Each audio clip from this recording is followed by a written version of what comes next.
Hello students, and one more question I would like to ask you. What do you call, the question is, what do you call if the fixed number of water molecules present in the given salt? Already I answered this question. Once again, I am asking you, what do you call if the fixed number of water molecules present in the given salt? The answer is water of crystallization. Okay.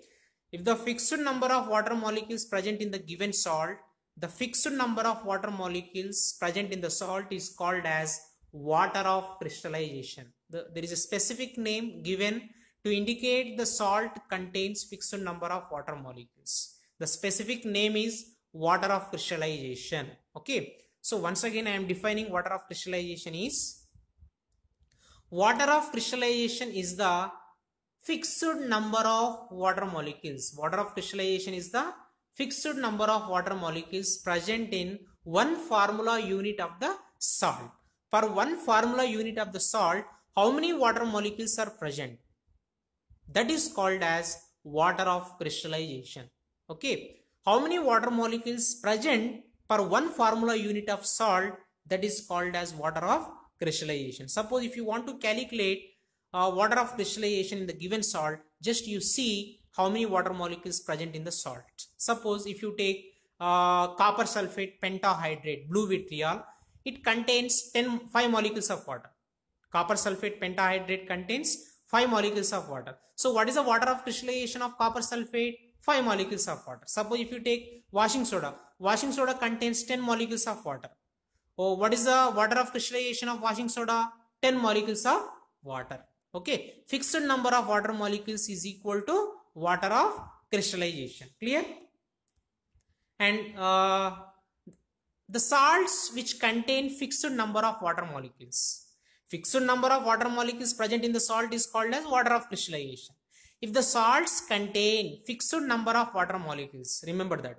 If the salts contain fixed number of water molecules, those salts are called as hydrated salts. Hydrated salts means the salts which contain fixed number of water molecules. Okay. The salts which contain fixed number of water molecules are called as hydrated salts. Here we have some examples. Already we have seen. We are looking these examples. Blue vitriol, it is copper sulfate pentahydrate. It contains 5 molecules of water. White vitriol, Na2CO3 10H2O, it contains 10 molecules of water. Green vitriol, iron sulfate 7H2O, it contains 7 molecules of water. These are the examples of hydrated salt. Now, and one more important point I am going to tell you. When hydrated salts are heated, generally salts are colored salts due to the presence of fixed number of water molecules. The salts which contain water molecules are called as hydrated salts. When hydrated salts are heated, what will happen? Tell me. When hydrated salts are heated, they can be converted into unhydrated salts. Remember that. This is most important. When you heat hydrated salts become unhydrated salts.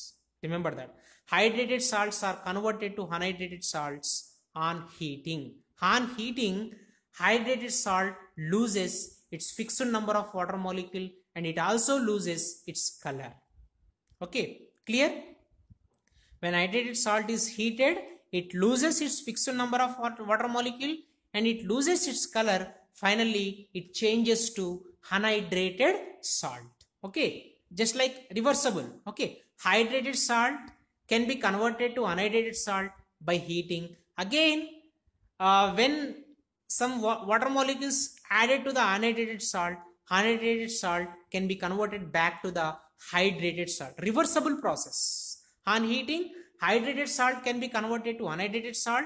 By adding water molecules, unhydrated salt can be converted back to the hydrated salt. Reversible process. Clear? So on heating, hydrated salt loses its water molecule and loses its color and becomes unhydrated salt. When we add water molecules to the unhydrated salt regains its original color and regains its fixed number of water molecule, and finally unhydrated salt can be converted back to the hydrated salt. For example, copper sulfate pentahydrate. Here I am taking copper sulfate pentahydrate, blue vitriol. So it is blue color salt. When it is heated, on heating, copper sulfate, blue vitriol loses its 5 molecules of water and it changes to white color copper sulfate. This white color copper sulfate is called as anhydrated salt. It loses its 5 molecules of water on heating. So this white color salt is anhydrated salt. Again, when you add 5 molecules of water to the copper sulfate, white color copper sulfate, when you add few molecules of water to the white color copper sulfate, then blue color appears, blue color reappears, it regains. So when we add 5 molecules of water to the white color salt, it regains its blue color and it regains its 5 molecules of water. Finally, it changes to hydrated copper sulfate, CuSO4 5H2O. Clear?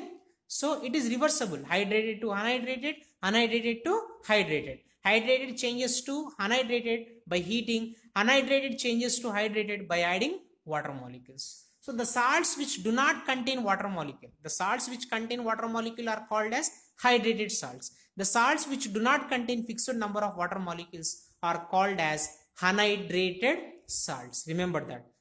If the salts do not contain any fixed number of water molecule, such type of salts are called as anhydrated salts. Clear?